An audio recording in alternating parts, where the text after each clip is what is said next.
last video of today. How to break through the noise when creating video content.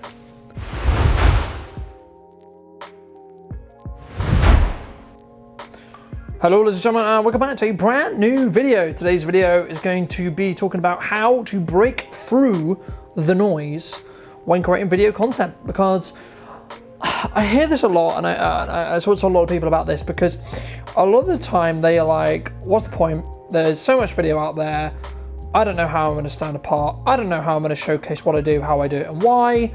And to an extent, I hear what you're saying about it's all really, really valuable, and it's the future of where like marketing's going and such, which is all true. But I don't understand how I can break through.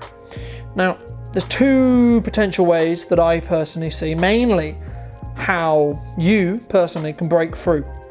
The first of which is actually going to be the hardest for you as someone who's starting out in video, and that's being really, really, really consistent. Because if you're really, really consistent, what's going to happen is you're going to out-stamina your competition. You're going to outwork, so to speak, your competition. Because if you're consistently showing up, and you can say, the content itself needs to be valuable before I go into this, but say you can do 15 videos, right? And your competition can only do 5. That means you're going to be showing up 10 more times than your competition, which in turn will mean there's 10 more chances that your ideal consumer and your ideal person is actually going to find you.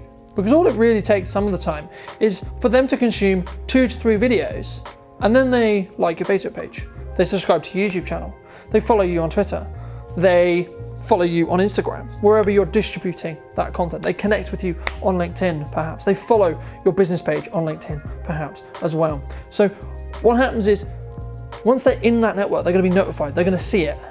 Right now, these platforms are changing how they distribute the content very, all the time, which is very annoying, but that is the reality. There's nothing we can control about that. What we can control is how much you're creating, how much video, how much blogs, how many audio bits of content are you putting out daily, weekly, yearly?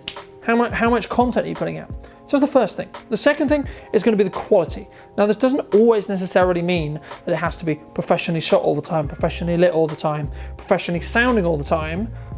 It's about, a lot of the time, what we talk about to our clients, especially when they're using their mobile phones to create content, is what are you talking about?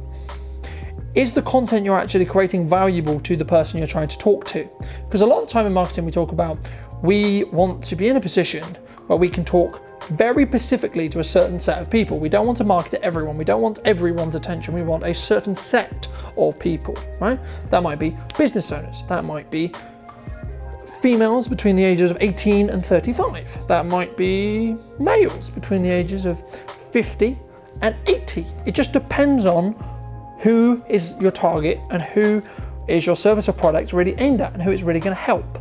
In our case, we're mainly looking at business owners. We're looking at people who run businesses. We're looking at people who can, really leverage and help. We can help educate and understand how they could potentially utilize video to increase their revenue. So quality can be, and the first thing should always be, the content. So the content itself, what's coming out of my mouth today? What am I going to talk to this camera about? What am I going to talk to this camera about? What's that content? But also, of course, you have the more obvious things like, how is it lit? How does it sound? How does it look? How is it set? These are also things that can allow you to stand out and get above the noise, because if it's perceivably looking more professional and sounding more professional, you're going to be taken more professional. And that is I would argue, one of the main benefits of having someone do it for you, using professional equipment, who has the knowledge of utilizing professional cameras and lighting and sound to be able to create a product that firstly helps you feel comfortable in what you're talking about as well, which is a very, very key and one of our unique selling points here at Brunton Media. We help you feel comfortable with what you're doing and how you're going to talk about it and why, but also then it's sounding and looking a lot better than when it goes into your market. You're going to sound and hopefully look the best from a very superstitial perspective, but unfortunately that is part of it as well. So that is how I would suggest you specifically get through the noise of everyone creating video and starting to create video in Pacific, but the same could be true of your blog content, the same could be true of your audio content. Just focus on how you're going to be valuable, what your tone of voice is going to be, and why people should choose you over choosing someone else who perceivably offers the same thing. So I hope you took some value from this video. If you did, I'd love to know what you think in the comment section down below, and I'll see you very, very soon.